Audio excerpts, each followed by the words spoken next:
আচ্ছা, তোমরা কোথা থেকে আসছো? সত্য কথা কও, সত্য কথা বলো। আসছো কোথা থেকে? আমরা আছি চট্টগ্রাম থেকে। চট্টগ্রাম থেকে তোমাদেরকে কে আনছে এই জায়গায়? না, চট্টগ্রাম থেকে আমরা আছি বলতে আমরা যাবো রায়পুরে। তো রায়পুরে যাবো যে মানে আমার একটা খালার বাসা আছে, মানে এসব ধরন না না বাড়া, মানে কি আমাদের ভালো মানে আমাদের আত্মীয়, ওখানে যাবো বেড়াইতে।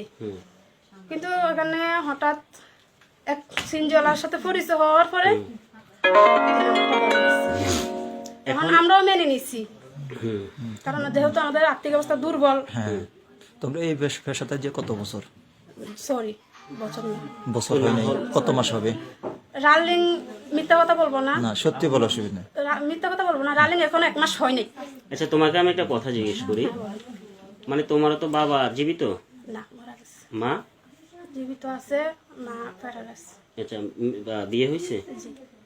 স্বামী আছে? না, সন্তান আছে, স্বামী নেই।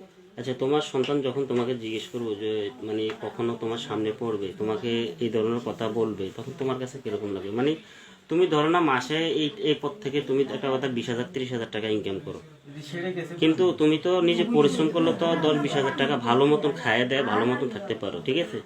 তো তুমি নষ্ট হও, তোমার ছেলের ভবিষ্যৎ নষ্ট, তোমার ফ্যামিলি নষ্ট, মানে সমাজ নষ্ট, সব দিক দিকে যেটা কলঙ্ক, ঠিক আছে? তাহলে তোমরা এই যে এখন এত রাত্রে, মানে এখন এই যে তোমাদের সাথে কথা বলে নিজেদের কাছেও খারাপ লাগে যে তোমরা আমাদের মতনই তো কোনো বাপ মায়ের মাঝখানে আমি একটা কথা বলতে পারি? হ্যাঁ, বলো। যে এখন আজকে আপনাদের কথা শুনে আমার অনেক বিবেকে ঢুকছে, মানে আপনারা যদি সাহায্য করেন, একটু আমাদেরকে রায়পুরে গাড়ি তুলে দিলেন, আমরা আশা করতেছি আজ থেকে শপথ করবো কখনো আর কখনো। যদি আপনারা যদি আমাদের কাছে যদি কিছু যদি শপথ করার মতো কিছু থাকলে দেখতে আচ্ছা, পারেন। এবার তুমি বলছো যে তোমার মা প্যারালাইসিস, বাবা নাই, ও বলছো ওর বাচ্চা একটা মানে প্যারালাইসিস।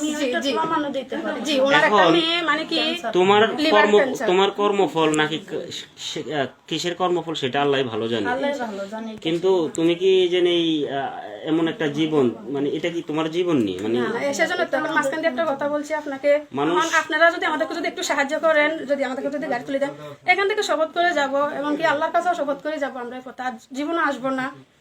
মনে করবো আপনাদের জন্য দোয়া করবো, নামাজ কালাম পড়ে দোয়া করবো যে আপনাদের কারণে আমরা একটু ভালো করতে পারি। সত্যি ভালো হইবা নাকি? সত্যি এখানে ইনশাআল্লাহ। আমি একজন পুরানি হাফেজি মেয়ে, আমরা সব তুমি পুরানা জি, আমি একটু পুরানি হাফেজি মেয়ে হই, আমি এখানে চলে আসছি, আমি নিজে করতে পারতেছি। এই জন্য তো আমি নিজে, আমি অনেকদিন ধরে কান্না করতেছি, এই লাগে যে আচ্ছা ভাইয়া, ভিডিও বন্ধ করো।